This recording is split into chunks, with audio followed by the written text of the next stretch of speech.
Imagine you are standing in a high-end boutique. The walls are wrapped in charcoal velvet, the lighting is surgically precise, and the air smells faintly of ozone and expensive silence. But you aren't here to buy anything. You are the display. You are standing on a cold marble pedestal behind a sheet of reinforced low-iron glass. People pass by in a slow, rhythmic procession. They don't look at your eyes. They don't wonder about the dreams that keep you awake at 3 in the morning or the silent scars that made you who you are. They look at your specifications. They look at your market value.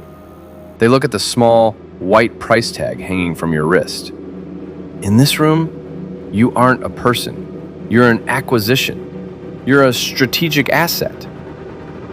Welcome to the modern world, a place where the who has been systematically murdered to make room for the what, where human connection has been stripped of its soul, sterilized, and repackaged as a high-stakes transaction. We have become glass flowers, beautiful, fragile, and entirely interchangeable. We spend our lives polishing our surfaces, terrified that if a single crack appears, if we show a moment of weakness or grief or human messiness, we will be moved to the clearance rack or shattered entirely to make room for the next shipment.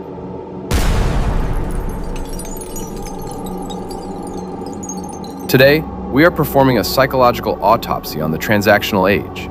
We're going to explore the architecture of the shelf, the philosophy of the it, and why the system is terrified of the one thing it can't quantify, a love that refuses to be bought.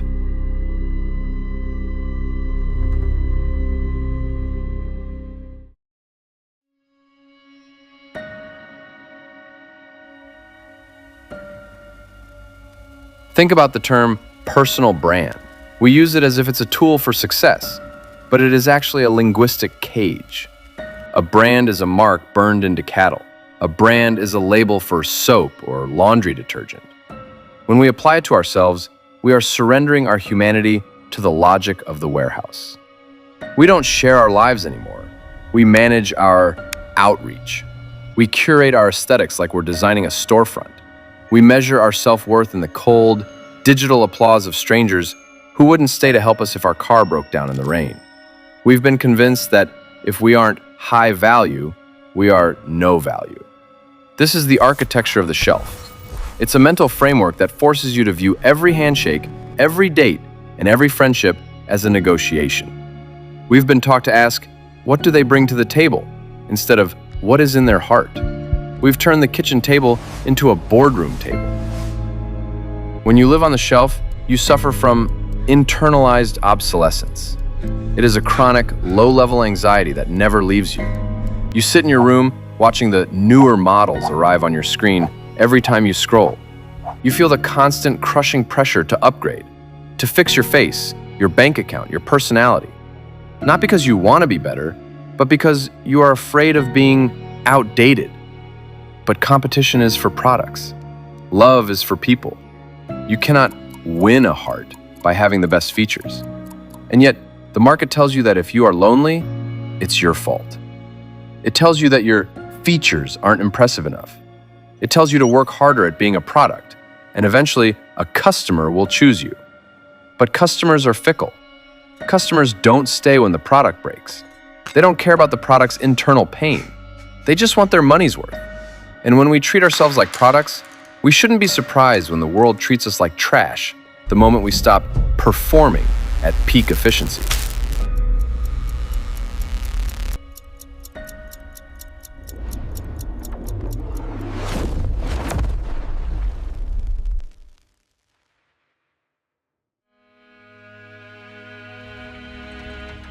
In the 1920s, a philosopher named Martin Buber saw the shadow of the machine age falling over the human heart. He realized that as we became more efficient, we were losing the most vital part of being alive, the meeting. Not a meeting of schedules, but a meeting of souls. Buber said there are 2 ways to walk through this life. The first is I, thou. This is the sacred ground of the human experience. It's when you look at another person and recognize a soul as deep, as flawed, and as miraculous as your own. You aren't calculating what they can do for you. You aren't using them to feel better or look better. You are simply witnessing them. In an I-thou relationship, the other person is a presence. They are a destination in themselves. The second is I-it. This is the mode of the machine. This is when the other person becomes an object, a tool, a data point, a means to an end. Modern society is a massive global I-it factory. Your employer sees an it, a unit of productivity. The dating app sees an it, a profile to be filtered by height and income. The political system sees an it, a demographic to be manipulated. And most tragically, we have started to see ourselves as an it, a project to be optimized, hacked, and marketed. This is the great dehumanization. It is a silent, bloodless murder of the soul. When we treat people as its, we lose the capacity for empathy. You can't bleed for an it. You can't stay up all night crying with an it. You can only consume it until it's empty, then look for a vibrant replacement. This is why our world feels so crowded but so devastatingly empty. We are surrounded by millions of its, but we are starving for a single thou. We are looking for that one person who will look at us, not for our output, but for our existence. Someone who sees us when we have nothing to bring to the table, but our own shattered pieces and our silent, non-transactional loyalty.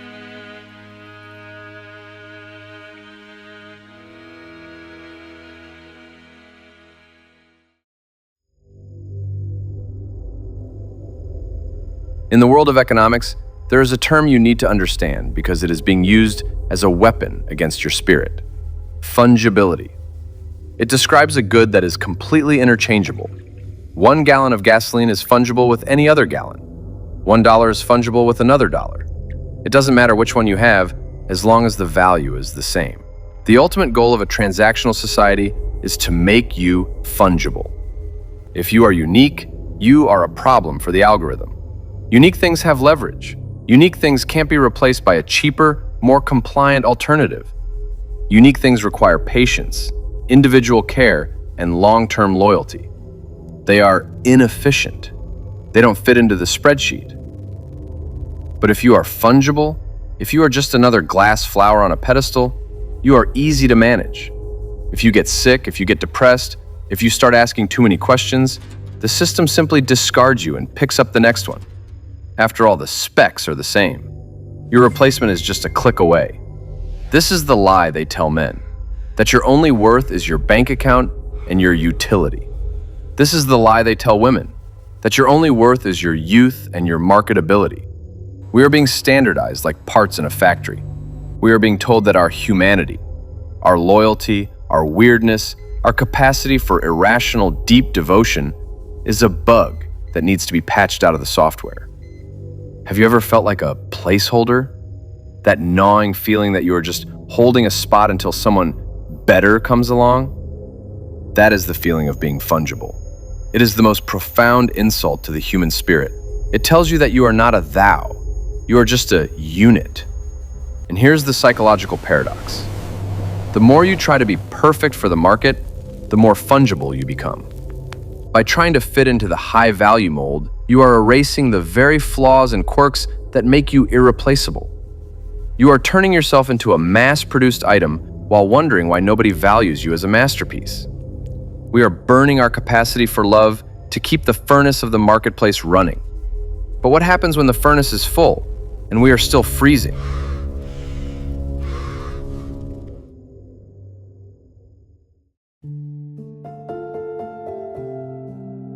So we stand on our pedestals, we polish our glass, we hide our cracks, we wait for someone to value us, like an antique waiting for an auctioneer's gavel.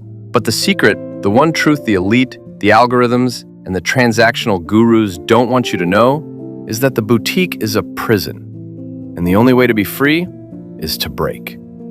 You must shatter.